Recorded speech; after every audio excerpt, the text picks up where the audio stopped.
रघुदास भगवान जगन्नाथ के एक सच्चे भक्त की कथा।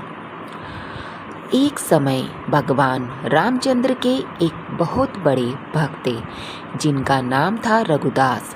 वे पुरी में जगन्नाथ मंदिर के सिंह द्वार के पास एक बड़ी छतरी के नीचे रहते थे। एक बार जब वे भगवान जगन्नाथ के दर्शन करने गए तो उन्होंने जगन्नाथ की वेदी पर राम, लक्ष्मण और सीता को देखा। उस दिन से उन्हें यकीन हो गया कि भगवान जगन्नाथ भगवान रामचंद्र से अलग नहीं है। रघु ने भगवान जगन्नाथ के लिए मित्रतापूर्ण प्रेम सख्य रस विकसित किया। एक बार रघु ने भगवान जगन्नाथ के लिए एक सुंदर माला तैयार की और पुजारी को भगवान को अर्पित करने के लिए दी, लेकिन पुजारी इसे अर्पित नहीं करना चाहता था क्योंकि रघु ने केले के पेड़ की छाल से बनी एक डोरी का इस्तेमाल किया था। उस समय जगन्नाथ के मंदिर में ऐसी चीज़ों का इस्तेमाल वर्जित था।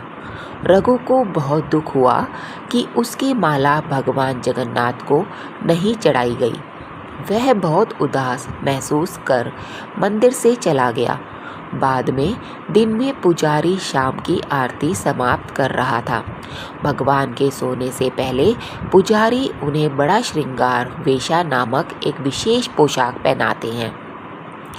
भगवान को कपड़े पहनाने के बाद पुजारी ने उनके शरीर को फूलों से सजाना शुरू कर दिया, लेकिन उसे आश्चर्य हुआ कि उसने जो भी किया भगवान के शरीर पर एक भी फूल नहीं रहा।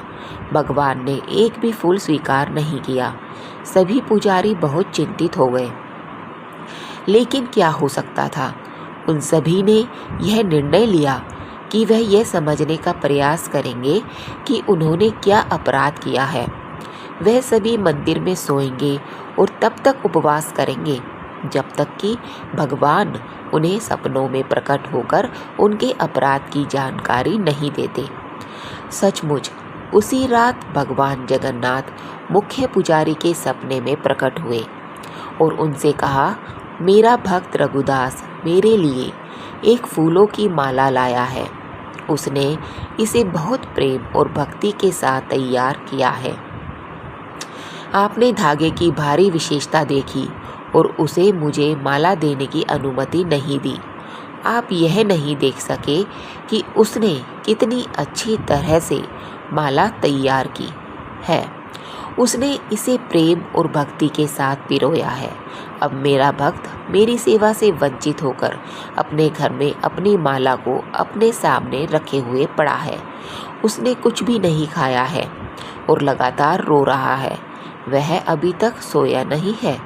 जब तक मेरे भक्त की इच्छा पूरी नहीं हो जाती, मैं आपसे कोई माला कैसे स्वीकार कर सकता हूँ और शांति से सो सकता हूँ। तुरंत ही मुख्य पुजारी जाग गया और उसने बाकी पुजारियों को सारी बात बताई। फिर वे सभी रघुदास के पास गए और अपना अपराध बताया और उससे कहा कि वह अपनी माला भगवान जगन्नाथ को दे दे। रघुदास यह सुनकर बहुत खुश हुआ कि भगवान इतने दयालु हैं कि वे स्वयं उसकी माला स्वीकार करने की प्रतीक्षा कर रहे हैं। रघुदास आनंद में डूब गया। जय जगन्नाथ।